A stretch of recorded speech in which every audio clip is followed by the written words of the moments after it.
Greeting everybody, and welcome back to another episode of our Localization Fireside channel. My name is Robin Ayoub. I'm the founder of the channel, and for our relatively young channel has given me the opportunity and given the audience the opportunity to talk, listen, and learn from great thought leaders in our industry, professionals, business leaders, to tell their intriguing stories, and be it on the localization side or general business stories, and discuss trends, technology, process, and also discuss some challenges they face during their personal lives and in building their business careers, etc., and the innovations that we encounter in our business lives and in our personal lives that impact us positively or negatively.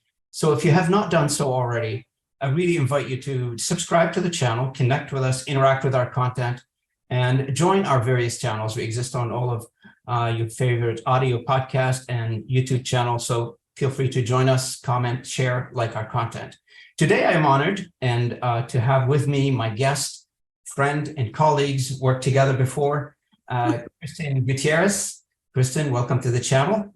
Kristen is a recognized expert in sales and leadership strategy, as a best-selling author, and she wrote the book on Be a Better. And I recently downloaded the book and I started browsing through it since last night. I read a couple of chapters. It's an excellent book from what I've read so far.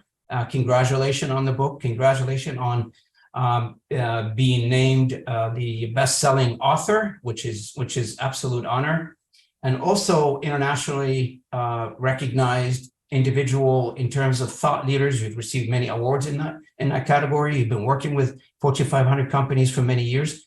Kristen, welcome to the channel. Welcome to the episode. Happy to have you with me, and I can't wait to dive into the conversation together. Good to see you, by the way, after so many years. Right. Robin, thank you so much for having me. It really is an honor to be here. I'm so thrilled. Robin and I worked together at Lionbridge. I don't know. I should have looked it up, like 2012-ish, I think, maybe, for a couple years. So it's really incredible to have seen your journey evolve. And I'm just, thank you so much for like all of the accolades that you provided me in the introduction, because it's really been an exciting 3 months, but really the last 20 years I've learned so much. So I can't wait to share. So the way, we say on this channel, everybody's got a story, and every one of them has an intriguing story. For me, getting into an industry, being on a plane ride for 2 hours, ended up in an industry I didn't know existed. And so, I've said this story many times on this channel. So for you, what is your story? How did you get in the localization industry? And you have a very interesting one. I can't wait to hear. You have a very interesting story in terms of getting into the industry and then achieving something to go on your own, to do something really excellent and great after what you've learned. I love to get the in story and the exit story, I guess, if there's such thing. Yes, because there are now two pivotal stories to my career thus far. The first one is I graduated college in 2004, and I worked two quasi-interestingly dead-end jobs selling yellow page advertising that might not even exist anymore, and also working retail, where I had a boss that was just a massive micromanager, to somebody who at the Saks Fifth Avenue, Michigan Avenue, Chicago flagship store was opening the most number of credit cards store-wide. Months and months in a row, I was being micromanaged about. So I needed a new job. I needed a real job. I needed something, right? I had just graduated. I'm like, what is happening? And I I did everything you were coached not to do back then, which is plastered my resume everywhere. And so grateful for Lori in HR and Elise, my first boss at then SDL, now known as RWS, who brought me in as an experimental inside sales rep. And that's kind of my in, because obviously, right, we all kind of come in. Some of us are just thrown in, right? And so that's cool that you and I have similar stories where we didn't go get degrees and all the other amazing ways that people enter this industry.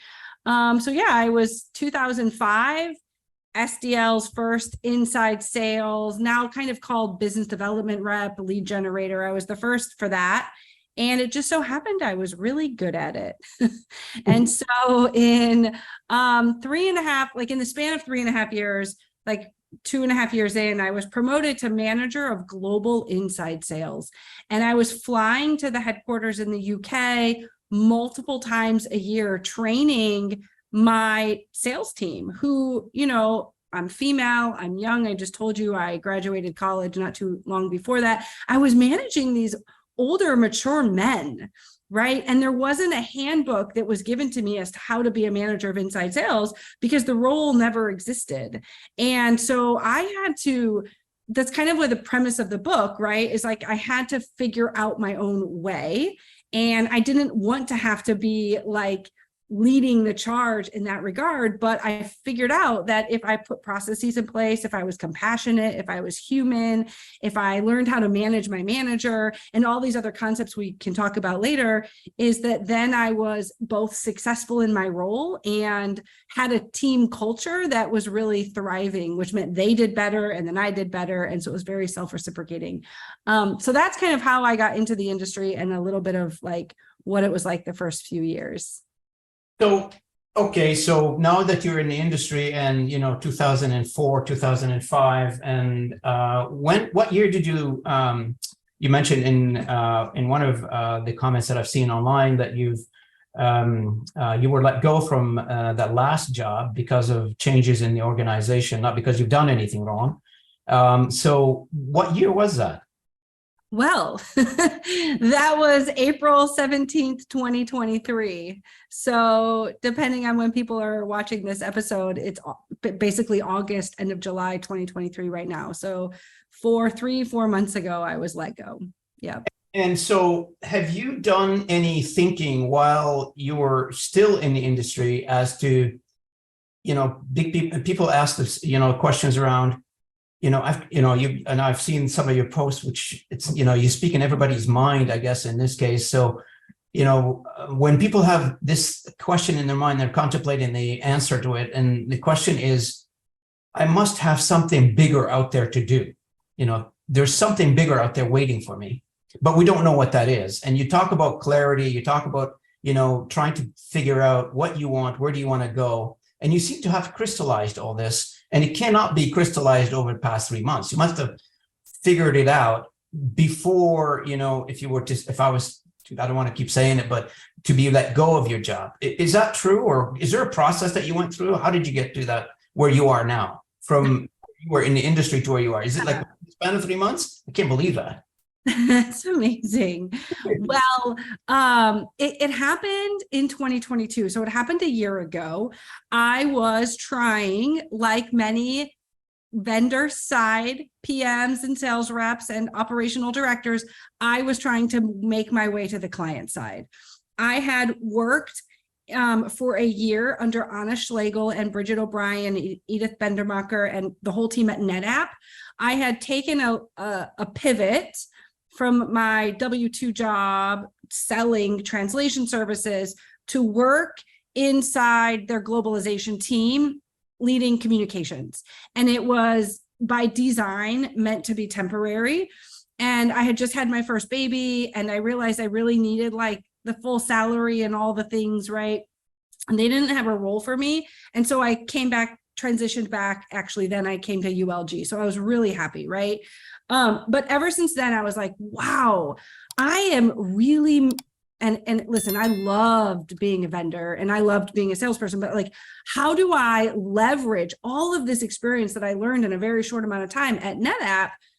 How do I get back onto the client side? And so just being involved in women in localization, right? I had made a lot of friends, people in high places, and I started looking around. And so true story goes, in 2022, I'm not going to say specifics, but I was interviewing at I'll just say like Meta. I really was. Like I was interviewing at a division of Meta, and it was a 4-month long, grueling, just because of all the prep. If you've ever interviewed at a tech company like that, oh my gosh. There's like blog posts and whole websites dedicated to like how to ace those interviews. So it took 4 months, and ultimately I was second to last candidate, but I didn't get the job. And I was devastated because I was convinced that if I could get into Meta, I could become Chris Cox. And he was then the COO. Now he's like the I'm chief product officer, right? I knew, innately, I was like, I can do this, right? So that opportunity was taken away from me by not getting the job. And I was like, what do I do now?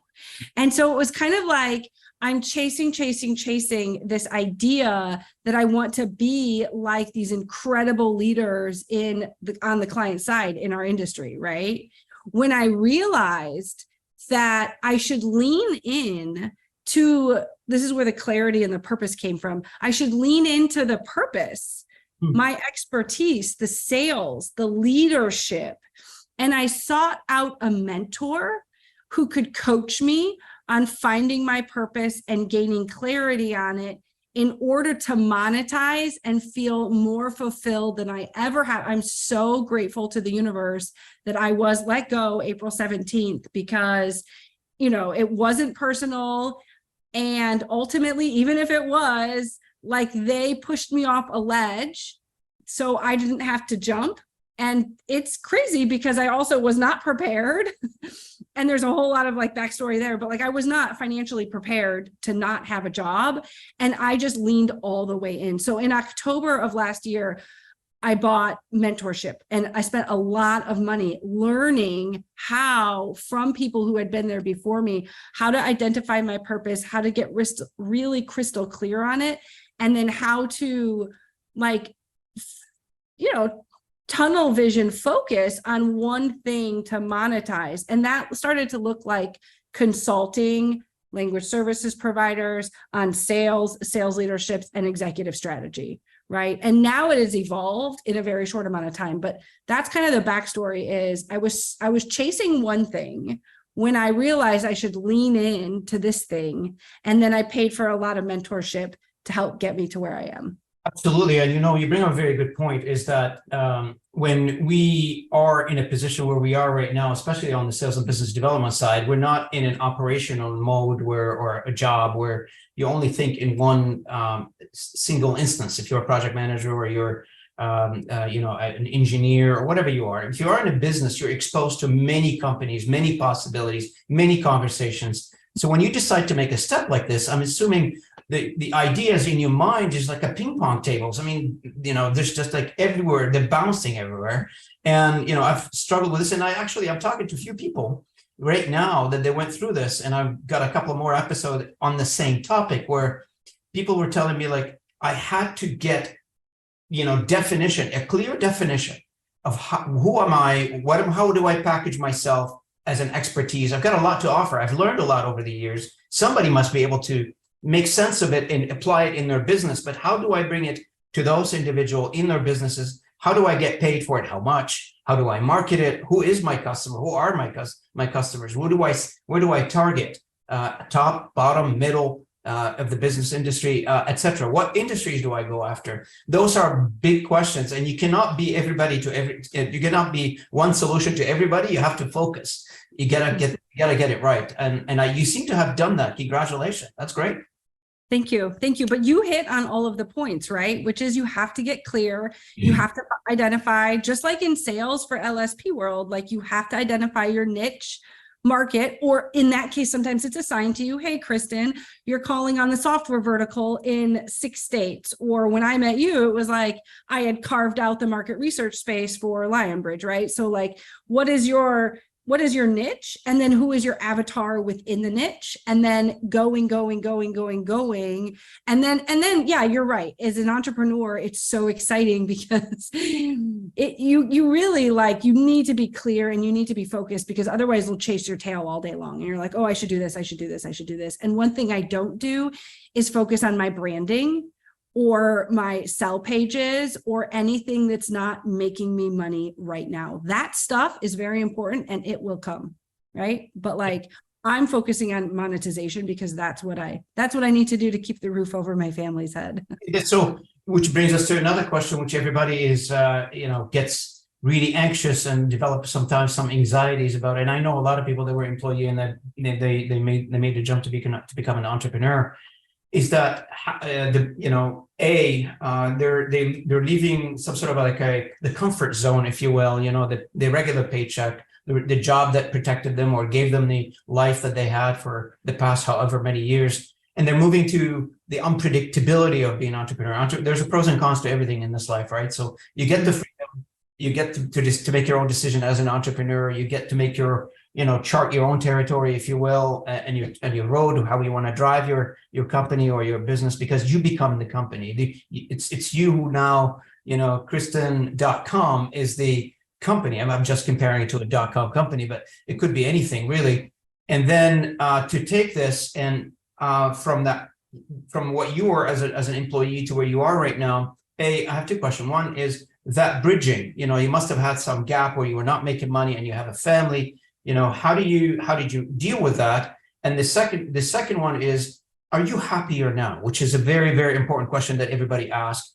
Given to what you know right now, would you have done this sooner? Would you have waited till now? I mean, everything comes with pros and cons, as I mentioned earlier. I'll answer the second question first. I thank the universe every single day. I have never been happier or more fulfilled. It's truly a blessing. It is a ginormous blessing in disguise. I get the chills. I'm so excited. I'm showing up here. I told you before we started recording, I'm sick actually right now, but just like talking to you and talking to my client this morning. And actually I block Fridays off by kind of a rule. I make obviously exceptions, and I block 8 to 9 off, and I call it mental health in my calendar. I've started walking. I've started doing so many things that in a previous W-2 role, you felt compelled to be always on. Is your team's notification green? Has it been like whatever, yellow for too long? Does it look like you're away? Like, does your boss know? Do they care? Like, it's so stressful, right? So now I've like taken all of that stress out. And so thank you for asking. I've never been happier. To address the first question, okay, hopefully this inspires us all, right? As humans, we seek comfort. We seek comfort in when the thing that happened for me on April 17th at 10 a.m. when my CEO came on with HR and said, Kristen, unfortunately, we moving in another direction. We have to end this relationship. We seek comfort. So most people in those times or not what I did, but a lot of people, comfort you can seek from watching a show, from taking a nap, from working out, from binge eating, binge watching, wrapping up in a blanket. I don't know. You can seek comfort a lot of ways. I sought comfort in action. And so honestly, I have not gone a day without pay. I landed my first client at 2 p.m. So I got fired at 10 a.m. I landed my first client at 2 p.m. I never stopped moving. And taking the initiative is actually something that I'm super passionate about, keynote speaking on and empowering audiences to really understand like how to break down the act of action, like taking action and putting the steps forward, so that when things like this happen that are very suffocating, right? And like we can talk about the financial distress that potentially I was facing with having purchased my grandparents' house and all of this money we poured into renovation that we didn't have, that I was planning to cash out refinance with my W-2. And when they fired me, the biggest impact was they took away my ability to cash out refi, plain and simple, right? And so what was I going to do to keep that home and to keep the roof over my head? So I sought comfort in action. And it's been so like transformational that having been on the phone and emails and LinkedIn and just doing the thing that I knew how to do as a salesperson, but even if you don't come from sales background, just asking for help, asking for suggestions, hearing people out, and not festering in resentment, right? Because nobody wants to hear the story of like, woe is me, especially right now. I mean, everyone is being let go for better or for worse, right? Like it's really tragic. It's going through big transformation right now. Economy is going through transformations. I mean, you talk to people who are working in the resource-based industry, and those industries are just not going to make it, I guess, for the next decade or two. and people are trying to either retire, exit, or try to transform their lives and try to figure out how to do other things in their lives than just work in the resource-based industry. So that's great. I mean, where you are right now, how you and I agree with you 100%. Inaction is the enemy. If you don't do anything, that's time wasted, life wasted, etc. So you got to do something. And and I'm at an age right now where people start asking me like, when are you retire? I'm looking at them, I'm thinking, are you crazy? I'll never retire. I'm one of those guys. Probably I'll work till I drop. But it's driven by the excitement, the adrenaline that comes from, and I'm assuming you share the same view, that comes from that conversation that every day that I have with other people that keeps my mind like wants more. I want to hear more. I want to talk to more people, because that drives me forward, because I'm either, enabling a solution or enabling some sort of a conversation that helps somebody else with that conversation. And it's helping me too, because it's a two-way conversation. Like we all went through COVID. Who wants to be, sitting in a bubble, not talking to anybody and just exchanging IMs all day? I mean, that's okay. So you do that for a few months if you're stuck on an island, but at the end of the day, we're human. We're built to connect with others. Am I correct? Oh my goodness. I just had lunch with an industry leader in Santa Barbara like 2 weeks ago, and it was such a simple act of sharing a meal that brought me so much joy. And to your point, exactly, right? And listen, for those who may not know, Robin, the king of networking and personable connections, I will, and you know exactly what I'm going to say. I will never forget the conference we went to a short time after I started reporting into you. And I was like, whoa, I thought I was a good networker. Mm-mm. Oh my God, thank you. I remember that one. And I remember, I can't remember the city we were in, but I do remember the conversations we've had in that conference because it's many years ago now. And yes, you're right. And I don't talk about these types of things on my channel a lot often. Maybe I should. One of the things is I pride myself on is building a network and talking to people and getting to know them on a personal level. And so as everybody else should do that. They're not just a transaction, they're a human being. And I've said this before, and I continue saying it, even after people retire, who I've became in contact with, they're no longer in any industry. As a salesperson, there is no reason for me to be in touch with anybody. That they retire or they exit the industry for some, or any, they exit business for some reason, one or another. I'm still in touch with those individuals. I'm still, getting to, do lunches with them, go out there, have fun with them. In some cases, I've got one individual who I train on being a photographer. Everybody knows that I'm a hobby photographer. I train on being a photographer while he was my customer. I continue sharing tips with him and going out on field trips after they retire. So it's one of those things that, it doesn't, I keep telling people, people are people at the end of the day. Human are human. They're not going to buy from robots. Maybe you go on Amazon and buy from whatever, but at the end of the day, if you're doing something serious, a serious transaction with somebody, I'm not talking about buying small item on Amazon. If you're talking about an item that, you agree with that too, because we've worked together so many years, is that people buy from people at the end of the day, and people want to buy from people who trust. And if they don't trust, you can't earn trust by just walking to somebody and say, hey, trust me. It develops over time. And this is very, very important at the end of the day.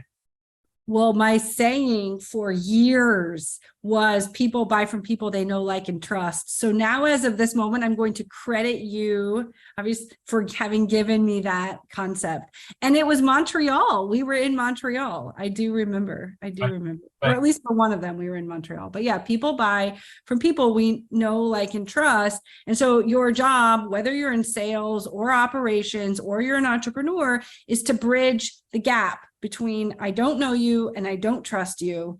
And how do you get there? And, obviously the philosophy goes is to be human, right? Is to your point, it's just be 100%. Human. And, one of the things is everybody, I'm talking about pre-COVID, a lot of people attended conferences. They met many people. They probably forgot who they met last year, and they go to the next conference and they probably, they need to be reintroduced. Also God blessed me with a very good memory. I don't take notes, but I do remember. And I remember one time similar conference. I don't know if that was the same conference. I had somebody with me from one of our staff was with me, and we had a little booth, and people were coming into the booth. And I remember, naming people by names, telling them because they told me those stories like a year ago, and they're telling me like about their families, about their kids, and I'm reciting those stories back to them. And the individual was with me and says, "Do you remember all this?" And yep, I do. I do remember them, because it's important to remember them. It is important to you, you remember it. If it's not important, you'll forget it. Yeah, really impressive. So speaking of that, so tell me a little bit about what you're doing right now. If you can tell us a little bit about your services, who is your audience, maybe this channel and this conversation here will help you in the future, and that's the aim of this. What do you like? Who do you like to be the next customer for you? Yeah, that's great. Thank you, Robin. So right now it's there's like two avenues, right? So my niche is our industry, and I have onboarded a zoo. I have worked with a zoo. I have a current client that's a cannabis client. It's a very young industry from a professional sales perspective. So they have a lot of need in that industry, but my niche, my true niche is localization services providers, coaching on sales strategy, sales leadership, and then executive engagement or alignment. And every client relationship looks a little different, as you could imagine, because as you're selling translation services to all these big clients, right? Are you approaching them with MT or with LQA services or translation or transcreation and everything in between, right? So I let my clients tell me what they need, and then I let them know if I can serve them and what that might look like, right? So for sure, I work in a retainer model with LSPs. Typically, the CEO is my point of contact. And then depending on how the relationship is set up, we're doing a few things with various members of their team. That's super exciting. Within that, I do a lot of workshops. Sometimes the workshops are part of the engagement, and sometimes like the zoo or other clients have brought me in just to do a workshop. And those workshops can look like passion project workshops or just like time management. It really depends on what the client needs. This, as I've evolved in a very short amount of time with like leaning into my purpose and learning how to monetize, right, and go from an unfulfilled state in my current role. You mentioned some of my social media posts, right? So like truly, I loved my job. Like anybody who talked to me would know that I loved my last job and I've loved working in the industry. So it's nothing against that. If you ask Allison McDougall, who managed me forever, she'll know that I also always chased the shiny object. I was a Beachbody coach. I was a real estate agent. I got my yoga teacher training certificate when I was pregnant. I was always looking for that something else, right? And after having the second kid, I was like, oh no, like single sourcing, like multitasking is gone. Like now it's like mono sourcing. So like the more laser focused I got on one thing, the better I actually was at my job. I got promoted at my last job when I was 9 months pregnant, and I got promoted again almost like 9 months after I came back from maternity leave. So it really was a Cinderella story. But in learning like all of these various strategies through my career, and recently since being my own entrepreneur, I realized I also have the ability to coach other ambitious professionals or entrepreneurs who are also unfulfilled in their current roles, right? And realizing their real potential and their brilliance. So what I can do is I can provide them with necessary tools and strategies to either transition from their corporate job to like a coach or a consultant and get paid what they're worth, or to really help them climb the ladder within their roles or to get, kind of if they're looking to stay into corporate. So helping them like realize their ambition and making a substantial impact. But then from that, they get the financial and personal fulfillment. And that's something that I'm super excited to really branch into, right? You bring up a very good point here. Our industry is going through a ton of transformation, and there's a lot of expertise in the industry. As the industry, I call it reskilling, retooling based on the new technology that they're coming in. There's a lot of skills such as yours. They're no longer industry, so they're outside of the industry now. And in your case, you're let go from your job, but in other cases, people are just retired. They reached that retirement age and they're moving on. But there's a lot of expertise, knowledge left with those individuals that we can all learn from. Similar to yourself, for instance, that knowledge, that expertise that you bring it back to the industry that we need to take advantage of. So to all of our viewers, and I think based on the CSA research, we have approximately 19,000 companies in the industry. If you need any coaching, if you need any help in revenue, which everybody tells me that the biggest problem in our industry is revenue generation. If you have revenue generation problem, if you're suffering from, where is my next customers coming from? I highly encourage you to get in touch with Kristen and get her to help you out, get her to open your eyes on a new possibilities, and maybe not necessarily get you a new customer, but it teaches you how. Teaching somebody to fish is better than to give them a fish. So in my opinion, and I've known Kristen for a while, this is the best thing a small to medium-sized enterprise that can have in their kit bag, in their tools, to have a consultant like Kristen on their side doing the things that you probably can't do internally or don't have the know-how to do it internally. Get in touch with somebody that knows how to do this. So Kristen, from that aspect, and taking it to the next level, as you continue to evolve here, and we're all a creature of learning, and you've evidently put this together in a very astute way. We learn, every new phase teaches us something. And I really want to say thank you to Alison McDougall that connected me with you, and a shout out to her. I'll tag her in this episode. Maybe she'll love to see both of us talking, and we'll see where I don't know what she's doing right now. We'll see where that goes. But where do you see yourself, like, in the short term? I mean, I can't ask anybody for the long term. The long term now, it's like 6 months. That's a long term. So where do you see yourself? I mean, like leaning all the way in and just hiring team members to help and really just like do this whole thing. So I mean, focus on right now, right? What's that? That's what you're focused on right now, is that continue developing this and moving it forward to the next level, right? Yeah. Yes. Next year I want to write another book. I want to take the whole month of July off. I also want to take off between Thanksgiving and the end of the year. And because that's how people buy. People don't buy. Like, people don't buy in July because everyone's on vacation, and they don't buy, end of years. We're all on vacation. So really trying to figure out, for me, how to live the most fulfilled life, serve the most number of people, right? And maintain that really healthy balance between work and life. I've got very young kids for being so old. So I have my first kid is going into kindergarten, and I always would dream when I was a W-2 employee, like, what would that look like?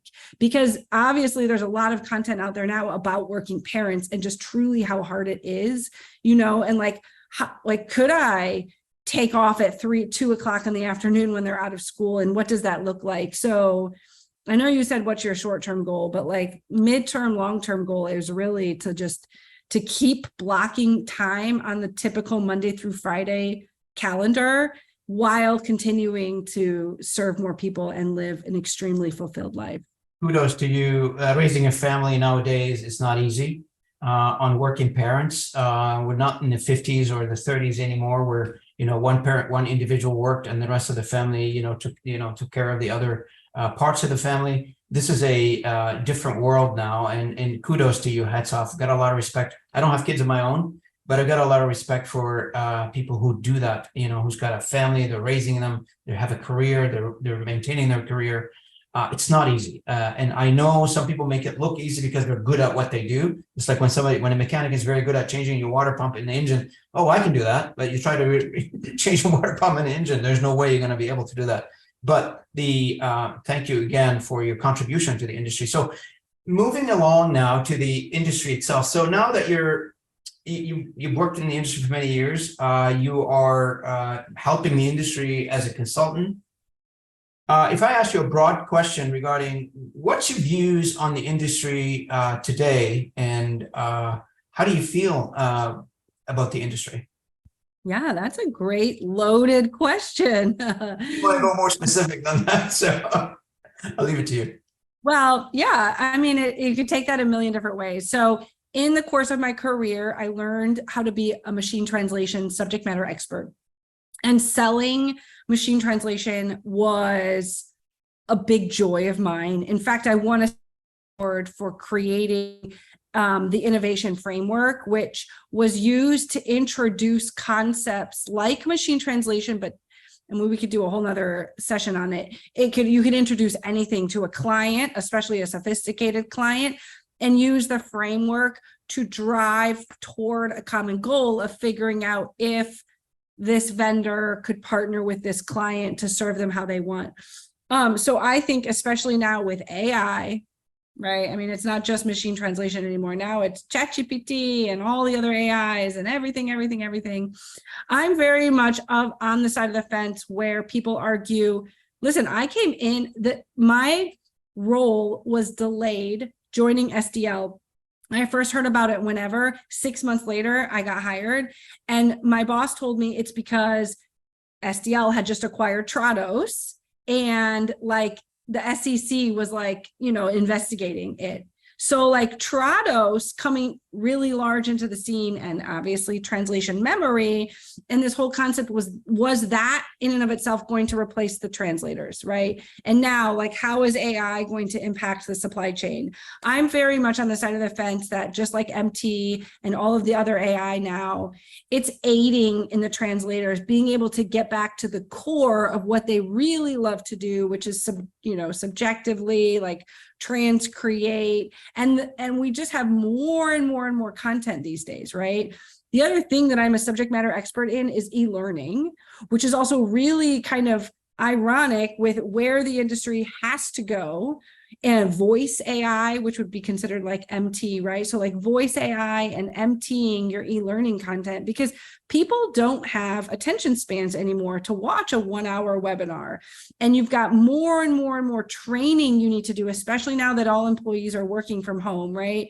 Compliance trainings, the ethics trainings, but just like training.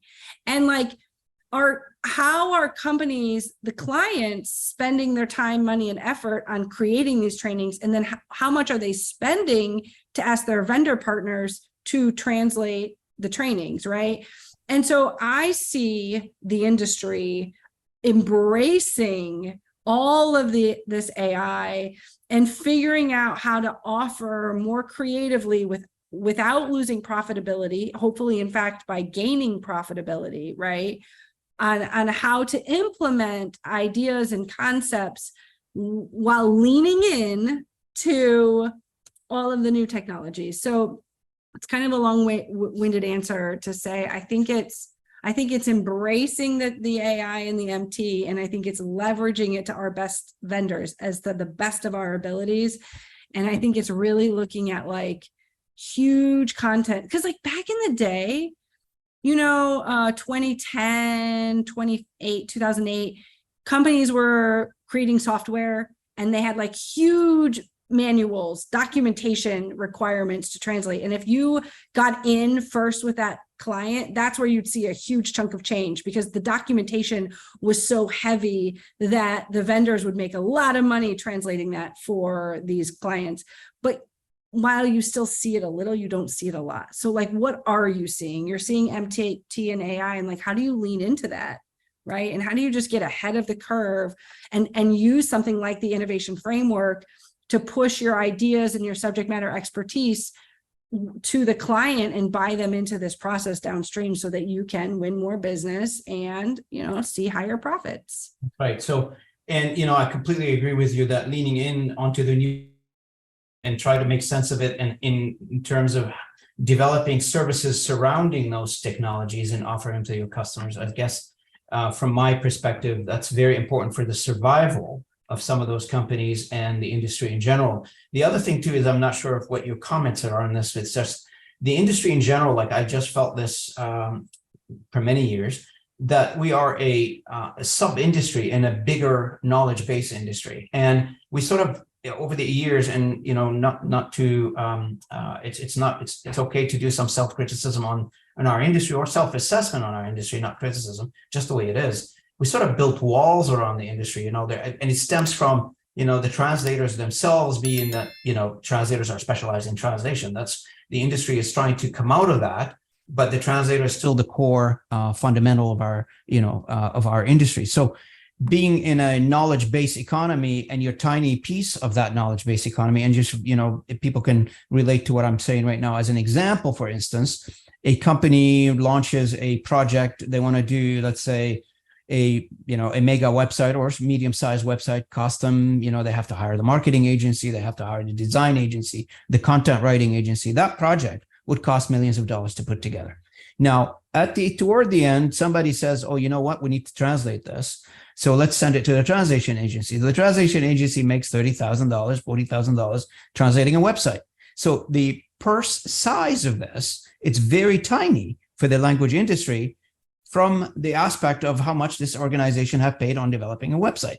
Again, the knowledge-based industry, it's massive industry, and the localization industry in general, the L10 industry, is really focused on a sliver of that.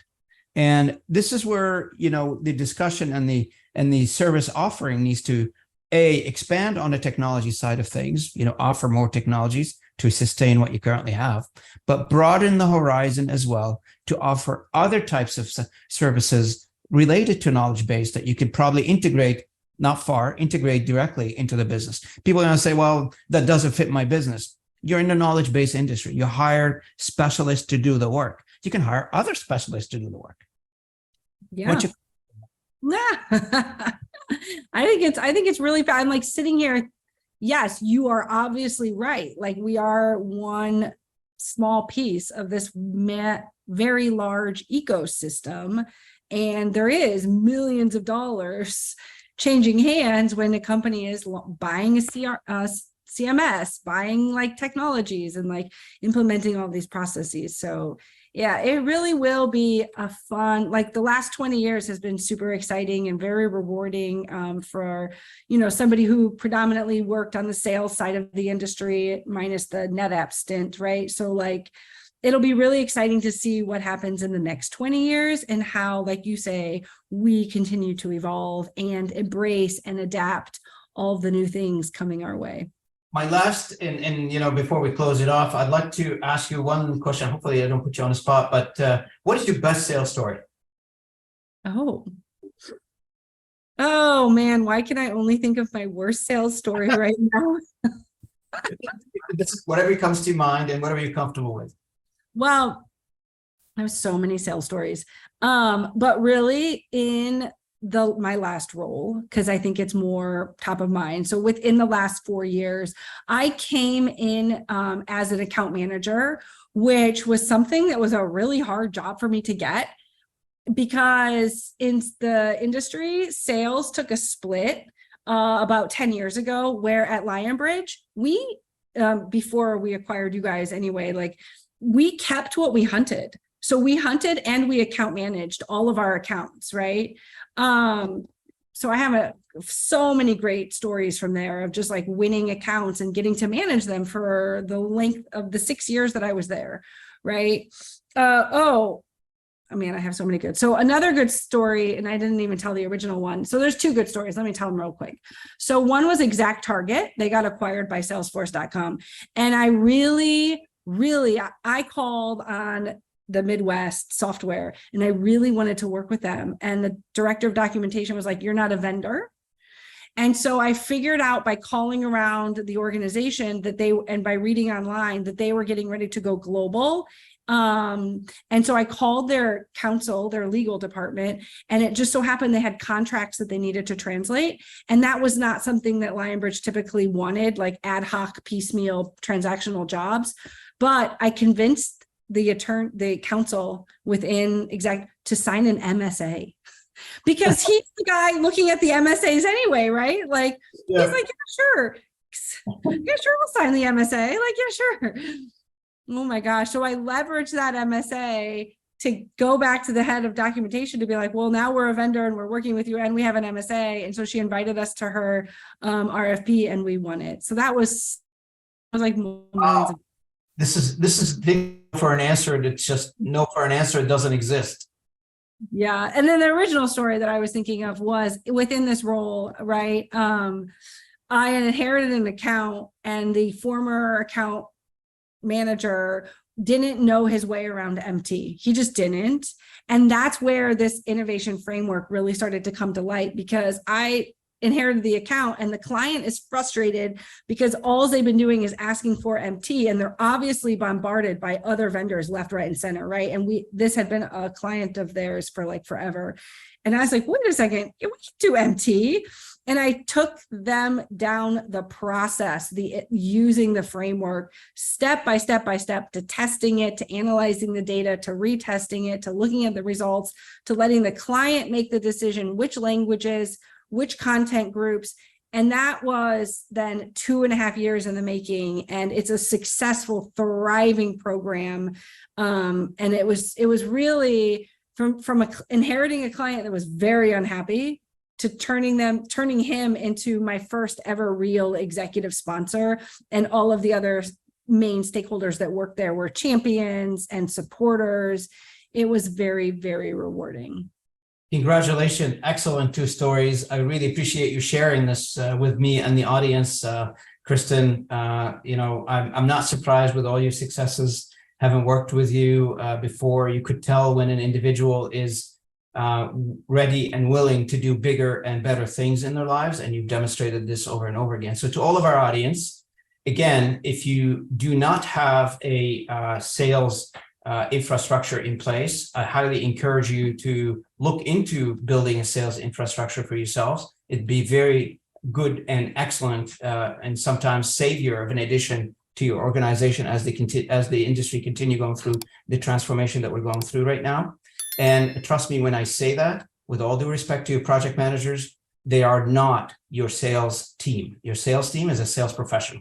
There is a big distinction and big difference between your project managers doing the sale and a sales professional doing the sale. So if you are in doubt, if you have questions, if you have, you want to have a conversation, please reach out to Kristen. You can look her up on LinkedIn and start the conversation. This conversation here, this channel is about opening the dialogues, possibilities in our industry.